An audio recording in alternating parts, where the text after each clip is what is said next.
When I stepped inside that night, all I wanted was quiet. After another 14-hour grind at the firm where my boss loved to say, "If you're not exhausted, you're not working hard enough," my body felt like it had been carved from stone and fatigue. I was ready for nothing more than to collapse into bed. The house was still, the lamps casting a warm low glow, and I assumed Amalia was already deep in sleep. I moved toward the bedroom and flicked the switch, only for a searing pain to explode across my cheek. My legs buckled, and the floor rose up to meet me before I could understand what was happening. My vision swam as a tall figure stepped out of the shadows, voice like ice. "This is your last night." 6 years earlier, I would have sworn I'd found my forever. We'd met at a professional conference in Prague, she with her rich, dark hair and billboard-worthy beauty, me with my fast-rising career in investment banking. She was studying architecture, dreaming of designing breathtaking spaces. I wanted to be the one who could finance those dreams. Together, we thought we were building something extraordinary. After we married, we moved into a graceful Vienna home, every room curated with art and elegance. But as my career climbed, it consumed me whole: late nights, endless travel, impossible deadlines. Amalia often told me she felt abandoned, like my job had taken her place. I tried to patch the cracks with expensive gifts and weekend escapes, but something essential was slipping away. She became guarded, her laughter reserved for phone calls she took in another room. When I asked, she'd say it was just friends. I told myself to trust her. Then came the Zurich trip. 3 days, a major deal to close, until it wrapped up ahead of schedule. I decided to surprise her, picturing the way her face would light up. Instead, I pulled into our driveway and spotted a sleek black Audi I didn't recognize. None of her friends owned cars like that, but I knew the type. It belonged to a world of money and power I understood all too well. Inside, I heard her laugh, warm, soft, intimate.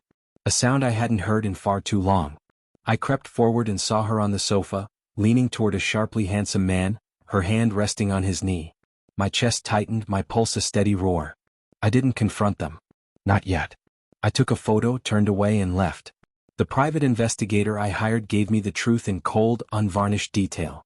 The man was Dominic, a wealthy real estate developer and one of her clients. Their affair had been going on for months, in hotels, in restaurants, and sometimes even in our home. I read her words to him. "Lucas is always working. You make me feel alive." I could have gone straight to her, but I wanted them both to feel the weight of what they'd done. I waited. And then, the night I returned home, Dominic decided to make the first move. He must have seen my car pull in and thought he'd get the upper hand. His punch was fast, but I was faster the second time. I drove my foot hard into his ribs, sending him stumbling back. "What the hell are you doing in my house?" I roared. Amalia appeared in the doorway, pale as bone. "Lucas, stop. This isn't what it looks like." I laughed, a sharp, broken sound. "So you didn't invite him here?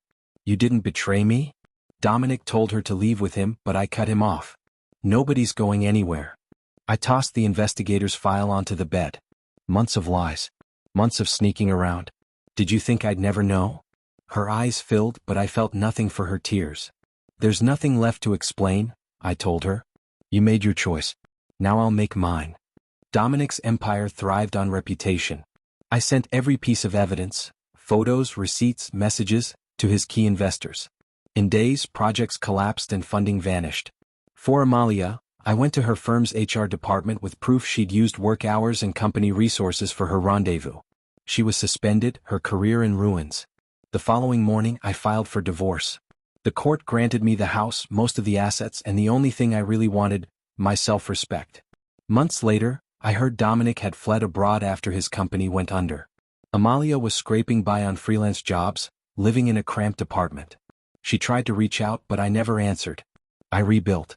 My career, my health, my peace. That night I thought my life had ended, but it was only the start of a different one. Betrayal taught me what I'd been blind to for too long, that loyalty is priceless, and I was done accepting anything less. Sometimes, the truest revenge is walking away whole while the people who hurt you are left to live with the wreckage they made.